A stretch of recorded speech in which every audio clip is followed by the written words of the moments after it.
warahmatullahi wabarakatuh. Terima kasih kepada CLSP UIN Bukit Tinggi. Lalu selanjutnya ada CLSP UIN Malang, dipersilahkan.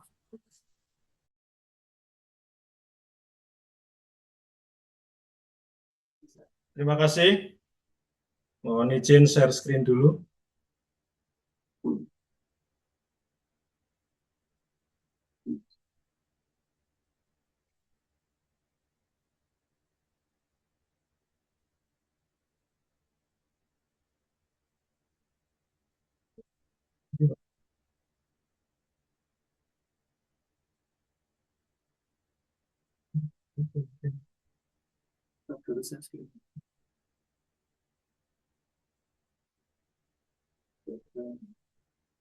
Masuk dulu ke ini ya. Ya. Oh, bentar. WA-nya ditutup dulu. WA-nya ditutup dulu. Bukan dulu. Ini. Ya.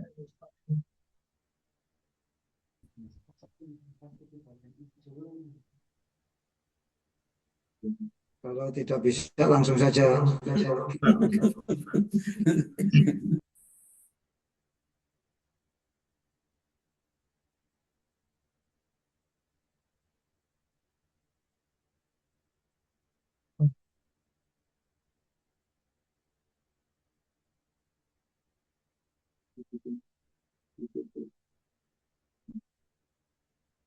Sudah nampak, Pak?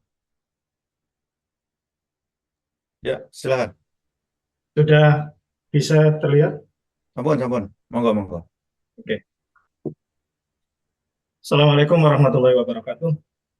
Waalaikumsalam warahmatullahi wabarakatuh. Yang terhormat dan terima kasih kepada Kepala BNSP, Komisioner BNSP RI, Prof. Amirin, dan para komisioner yang tidak saya sebutkan satu persatu tanpa mengurangi rasa hormat. Juga pada Dewan Pengarah yang hadir, mungkin masih ada ya, dan para manajer yang hadir, yang ikut hadir di sini. Perkenalkan, saya Ahmad Rozi dari CLSP UIN Malang, akan menyampaikan apresiasi pendirian Lembaga Sertifikasi Profesi UIN Maulana Malik Ibrahim Malang. Yang pertama, identitas Lembaga Sertifikasi Profesi, nama LSP Lembaga Sertifikasi Profesi pihak ke-1 LSP UIN Maulana Malik Ibrahim Malang, yang berada di Jalan Gajayana nomor 50 Malang. Ini nomor teleponnya, kemudian ada websitenya uinmalang.ac.id, kemudian emailnya lsp@uin penghubung malang.ac.id, ada Facebook, ada Instagram, ada Twitter, kemudian YouTube, dan juga TikTok, semuanya sudah kami buat. Kemudian berikutnya ada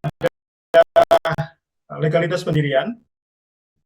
Ada Undang-Undang Nomor 20 Tahun 2003 Pasal 61 Ayat 3 tentang Sistem Pendidikan Nasional, kemudian Undang-Undang Nomor 12 Tahun 2012 Pasal 44 tentang Pendidikan Tinggi, kemudian Perpres Nomor 8 Tahun 2012 tentang Kerangka Kualifikasi Nasional Indonesia, kemudian Permendikbud RI Nomor 83 Tahun 2013 tentang Sertifikasi Kompetensi, ada Permenristek Dikti Nomor 53 Tahun 2023 tentang Penjaminan Mutu Perguruan Tinggi, Permenristek Dikti Nomor 59 Tahun 2018 tentang Surat Keterangan Pendamping Ijazah SKPI. Yang berikutnya, legalitas pendirian, ini jelas sudah ada SK Rektor Nomor 693 tahun 2024 tentang pengangkatan pengurus lembaga sertifikasi profesi pihak pertama, kemudian SK Rektor nomor 558 tahun 2024 tentang lembaga sertifikasi profesi, kemudian SK Rektor nomor 690 2024 tentang visi misi tujuan sasaran mutu lembaga sertifikasi profesi, Kemudian ada juga SK Rektor nomor 874 tahun 2024 tentang tempat uji kompetensi lembaga sertifikasi. Sebelumnya kami menyampaikan salam dulu sebelum kami lanjutkan ke slide berikutnya. Salam kepada Kepala BNSP dan Pak Komisioner dari Pak Rektor dan juga Wakil Rektor kami. Ya, jelas Pak Rektor dan Wakil Rektor, seluruh jajaran dan pimpinan UIN Maulana Malik Ibrahim Malang mendukung sepenuhnya atas adanya nanti lembaga sertifikasi profesi di UIN Maulana Malik Ibrahim Malang.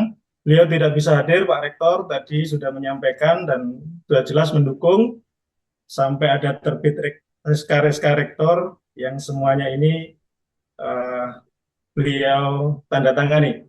Nah, ini legalitas pendirian seperti yang sudah saya sebutkan tadi di atas. Ini bisa diklik linknya, sudah bisa dilihat. Kemudian slide berikutnya adalah makna logo. Makna logo lingkaran hijau dan kaligrafi ulul albab di logo UIN Malang merepresentasikan lulusan yang beriman dan profesional. Kemudian centang merah, simbol lulusan tangguh, berani dan siap hadapi dunia kerja. Kemudian yang bawah itu ada siluet manusia abstrak, gabungan garis putih dan centang merah melambangkan lulusan cerdas, bijaksana, dan berintegritas, siap menjadi pemimpin masa depan. Kemudian yang terakhir tulisan hitam pada logo LSP UIN Malang menegaskan komitmen terhadap kualitas dan profesionalisme dalam sertifikasi kompetensi lulusan. Berikutnya adalah visi misi. Visi CLSP UIN Malang menjadikan lembaga sertifikasi profesi yang menjamin lulusan UIN Maulana Malik Ibrahim Malang memiliki pengakuan formal atas kompetensi kerja yang berdaya saing dalam menggabungkan sains dan prinsip-prinsip Islam. Kemudian misi yang pertama mengembangkan standar sertifikasi yang berbasis sains dan prinsip-prinsip Islam yang berdaya saing secara internasional. Kemudian yang kedua menyediakan program pengembangan profesional yang mengintegrasikan sains dan prinsip-prinsip Islam. Dan yang ketiga, membangun kemitraan dan kerjasama dengan lembaga nasional dan internasional. Adapun tujuan yang pertama adalah mengembangkan standar sertifikasi yang berbasis sains dan prinsip-prinsip Islam yang berdaya saing secara internasional. Dan berikutnya, menyediakan program pengembangan profesional yang mengintegrasikan sains dan prinsip-prinsip Islam. Kemudian membangun kemitraan dan kerjasama dengan lembaga nasional dan internasional terkait. Yang berikutnya adalah sasaran. Yang pertama, pengembangan standar sertifikasi, membangun dan menerapkan standar sertifikasi berbasis sains dan prinsip-prinsip Islam dalam kurun waktu 3 tahun, dengan fokus pada konsistensi, ukuran, dan kesesuaian dengan norma serta standar internasional. Tujuan ini dapat diukur dengan jumlah standar sertifikasi yang berhasil dikembangkan dan diterapkan, serta umpan balik dari pemangku kepentingan dan lulusan terkait efektivitas standar tersebut. Yang berikutnya adalah peningkatan kualitas program pengembangan profesional, yakni menyusun dan meluncurkan setidaknya 3 program pengembangan profesional berbasis sains dan prinsip-prinsip Islam dalam waktu 1 tahun. Ini dapat diukur dengan jumlah program yang diluncurkan, jumlah partisipan, serta peningkatan kompetensi dan kualitas lulusan yang dihasilkan dari program tersebut. Dan yang ketiga, kemitraan dan kolaborasi, yakni mengidentifikasi dan menjalin kerjasama dengan setidaknya 3 lembaga nasional dan 2 lembaga internasional terkait dalam kurun waktu 3 tahun. Sasaran ini dapat diukur dengan jumlah kemitraan yang berhasil dibentuk, serta peningkatan visibilitas, jaringan, dan dampak positif dari inisiatif lembaga sebagai hasil dan kemitraan tersebut. Nah, berikutnya adalah struktur organisasi. Yang pertama ada Dewan Pengarah, itu Bapak Rektor, Profesor Dr. H.M. Zainuddin, beserta Wakil Rektor 1, Wakil Rektor 2, Wakil Rektor 3, wakil rektor 4, kemudian ada direktur calon LSP, Dr. Ahmad Ghazi, kemudian ada garis koordinatif, itu ada komite skema sertifikasi, ada Pak Dr. Helmi Saifuddin, sampai Profesor Dr. Haji Nur Ali, dan kesemuanya yang ada di komite skema ini adalah dekan di tiap-tiap fakultas yang ada di UIN Maulana Malik Ibrahim Malang. Kemudian ada 4 manajer. Yang pertama manajer sertifikasi dan standarisasi ada Bapak Saiduzaman Mkom, kemudian manajer mutu ada Bapak Baryanto Nurasari Sudarman ME, kemudian manajer organisasi dan keuangan ada Ibu Noraria Retnasih ME, kemudian Kepala TUK Dr. Muhammad Ainul Yakin Mkom. Kemudian berikutnya ada indikator kinerja utama. Yang pertama pengembangan standar sertifikasi, kemudian yang kedua peningkatan kualitas program pengembangan profesional, dan yang ketiga adalah kemitraan dan kolaborasi. Nah, ini program kerja 5 tahun pertama. Yang pertama kegiatan pengajuan LSP P1 ke BNSP itu di tahun pertama. Kemudian nanti sampai diharapkan mendapatkan lisensi LSP P1 dan sampai pada di nomor 8 pelaporan berkala ke BNSP yang kemudian memenuhi target keterangan targetnya adalah memenuhi kewajiban pelaporan. Kemudian program peningkatan jumlah asesor yang tersedia, asesor yang 2025 nanti akan diujikan itu sudah ada 24 orang, kemudian di tahun 2026 sampai 2029 nanti diharapkan akan bertambah sampai 144 orang seiring dengan bertambahnya skema nanti yang akan dikembangkan.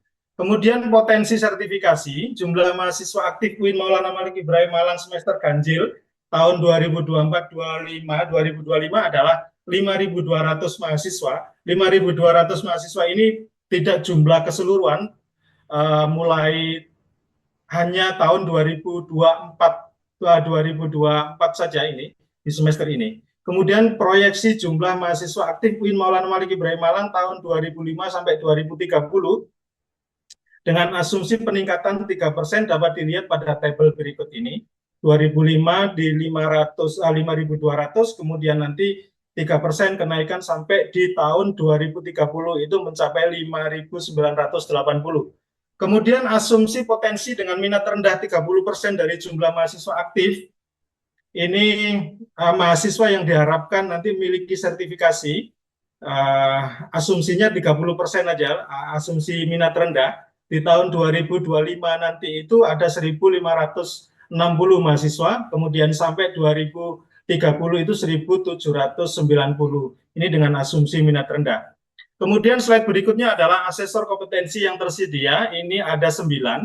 Ada Profesor Nur Asnawi, Dr. Ainul Yakin, Mkom, kemudian ada Dr. Haji Agus Mulyono, Dr. Haji Alvin Mustikawan, kemudian ada Bu Aprilia Mega, Bu Dr. Muhammad Yunus MSI, Bu Noraria Retnasi, kemudian Bu Meldona, kemudian ada Pak Baryanto.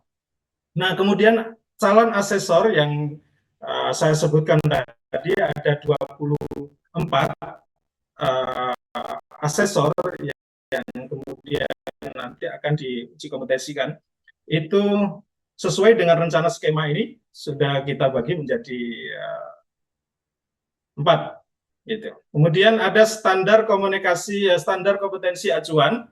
Yang pertama keputusan Menteri Ketenagakerjaan Republik Indonesia nomor 3 tahun 2021 tentang penetapan jenjang kualifikasi nasional Indonesia bidang pelatihan kerja dan sertifikasi. Kemudian keputusan Menteri Tenaga Kerja Republik Indonesia nomor 234 tahun 2020 tentang standar kompetensi kerja nasional Indonesia kategori pendidikan golongan pokok pendidikan bidang soft skill. Kemudian keputusan Menteri juga Kemenakertrans Menteri Ketenagakerjaan Republik Indonesia nomor 149 tahun 2020 tentang penetapan standar kompetensi kerja nasional Indonesia kategori jasa profesional.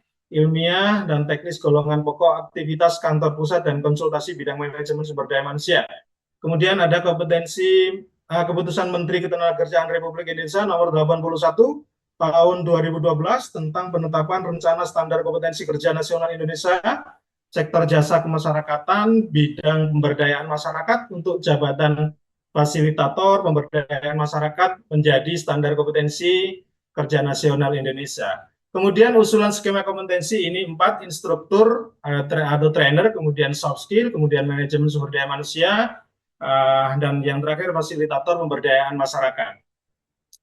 Nah, ini kami sampaikan dokumen induk yang sudah kami siapkan dan sudah ada, yaitu standar operasional prosedur, kemudian tempat uji kompetensi, kemudian ada panduan mutu, kemudian ada Renstra, rencana strategi, ini yang sudah tersedia. Kemudian langkah yang sudah dikerjakan ada 5. Yang pertama pengajuan LSP P1 ke BNSP, kemudian diklat asesor kompetensi, kemudian pembahasan skema dan sinkronisasi kurikulum, kemudian berikutnya workshop penyusunan materi uji kompetensi, MUK bagi LSP, dan yang terakhir rapat koordinasi dan evaluasi LSP. Kemudian langkah-langkah yang sedang dikerjakan oleh CLSP UIN Maulana Malik Ibrahim Malang, yang pertama pelaksanaan uji sertifikasi bagi asesor mahasiswa, kemudian peningkatan SDM LSP, ada audit internal, kaji ulang manajemen, surveillance pemegang sertifikat, kemudian pengadaan dan pemeliharaan sarana prasarana